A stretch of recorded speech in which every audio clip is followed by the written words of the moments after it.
আজকের কথা তুমি অনিরুদ্ধকে কিচ্ছু জানাবে না, কথা দাও আমাকে জানাবে না। ধারাবাহিকের শুরুতে আমরা দেখতে পাই বাণী রান্নাঘরে রান্না করছিল আর অন্তরাকে ডাকছিল।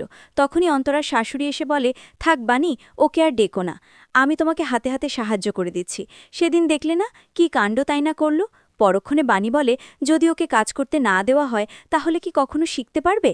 পরবর্তীতে সেখানে অন্তরা চলে আসে আর বলে, কে শিখবে কি শিখবে, তোমরা কার কথা বলছো।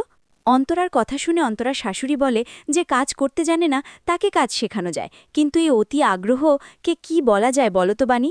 কিছু বলেও মুখটা এমন করে রাখে, দেখলেও মায়া হয়। পরক্ষণে অন্তরা বলে, ও তোমরা তাহলে আমার কথা বলছো, কিন্তু আমি তো ডিম সিদ্ধ করতে পারি, এমনকি চা বানাতেও শিখে গেছি।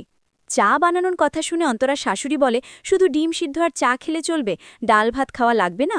পরবর্তীতে বাণী অন্তরাকে বলে, আজকে তোমার রান্নার হাতেখড়ি হবে, তুমি 1 মগ চাল আর 3 মগ পানি দিয়ে ভাতটা একটু বসিয়ে দাও দেখি।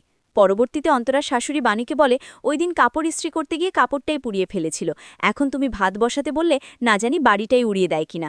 তখন বাণী কথাটা শুনে হাসতে থাকে। এরপর অন্তরা গুনে গুনে ভাতের হাঁড়ির মধ্যে 1 মগ চাল এবং 3 মগ পানি বসানো শেষ হলে বলে, এই দেখো কাজ হয়ে গেছে। পরক্ষণে বাণী অন্তরার শাশুড়ি গিয়ে হাঁড়ির মধ্যে 1 মগ চাল পানি দেখে খুব অবাক হয়ে যায় এবং অন্তরার শাশুড়ি বলে, এই নাও বাণী, তোমাকে কাজে সাহায্য করে দিচ্ছে। অন্তরা এমন কাহিনী দেখে বাণী ভালো করে ভাত রান্নাটা শিখিয়ে দেয়।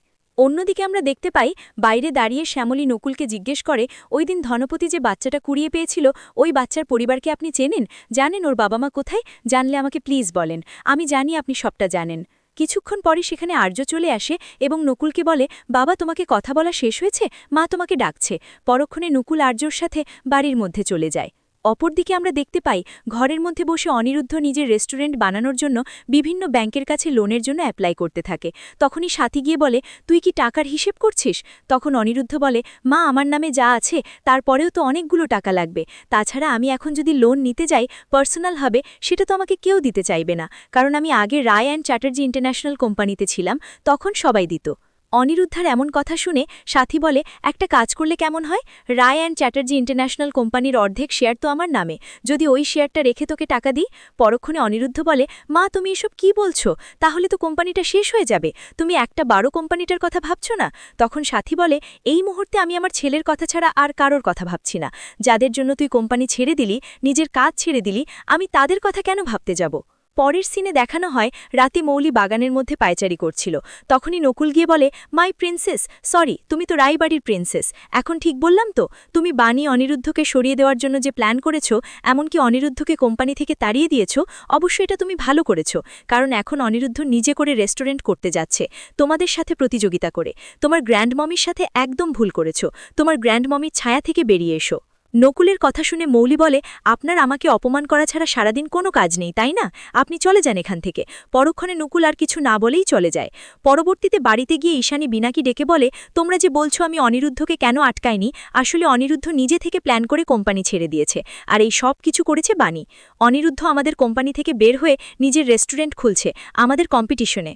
মৌলির কথা শুনে ঈশানী বলে, তোমাকে এইসব কথা কে বলল, তাছাড়া অনিরুদ্ধ যেহেতু কোম্পানি থেকে বেরিয়ে এসেছে সেহেতু নিজের জন্য রেস্টুরেন্ট খুলবে কি খুলবে না সেটার জন্য তুমি বাণীকে কেন দোষী করছো, এর মধ্যে বাণী কি জানে।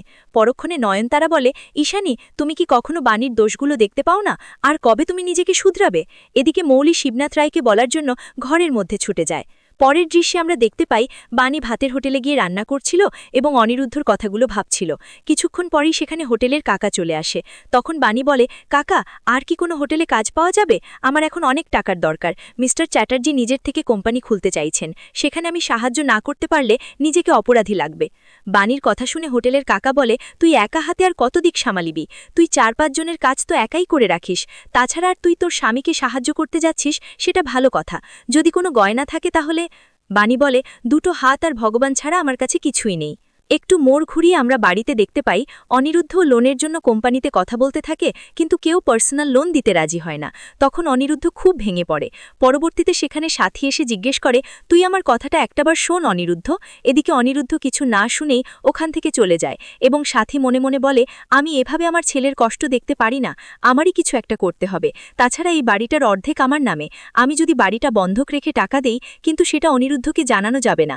এদিকে পেছন থেকে বাণী এসে সবটা শুনে ফেলে। বলে এবং সাথীকে বলে, তুমি বন্ধক রাখা এটা একটা অমঙ্গলের কাজ। জমি বন্ধক রাখার কথা শুনলে আমার খুব ভয় করে। পরক্ষণে সাথী বলে, তুমি প্লিজ অনিরুদ্ধকে কিছু জানিও না। আমার ছেলের চোখ মুখ কেমন শুকিয়ে গেছে সেটা আমি নিজে থেকে দেখতে পারবো না। তাছাড়া জমি বন্ধক রেখে কোম্পানি খুললে এতে অমঙ্গল কিছু নেই, তুমি অযথা ভয় পেও না। শেষ পর্যায়ে আমরা দেখতে পাই শ্যামলী তানিয়াকে স্কুল থেকে নিয়ে আসে এবং রাস্তার মাঝখানে তানিয়া শ্যামলীকে জিজ্ঞেস করে, ঠাম্মি, বাবার তো কাজ চলে গেছে, তাহলে আমরা কি গরিব হয়ে যাব? আগামী পর্বে আমরা দেখতে পাবো তানিয়া বাণীকে জিজ্ঞেস করে, বাসো, দেখে বাবার কাজ চলে গেছে, তাহলে আমরা কি গরিব হয়ে যাব? পরক্ষণে বাণী বলে, গরিব কাকে বলে তুমি জানো? তখন তানিয়া বলে, যার কাছে টাকা থাকে না তাকেই তো গরিব বলা হয়। এদিকে বাড়ি বন্ধক রাখার জন্য লোক চলে আসে। তখন বাণী সাথীকে বলে, মাসিমণি, যদি মিস্টার চ্যাটার্জি জানতে পারেন তখন কি করবেন? তখন সাথী বলে, তুমি একদম ভেবো না, আমার সবটা ভাবা হয়ে গেছে।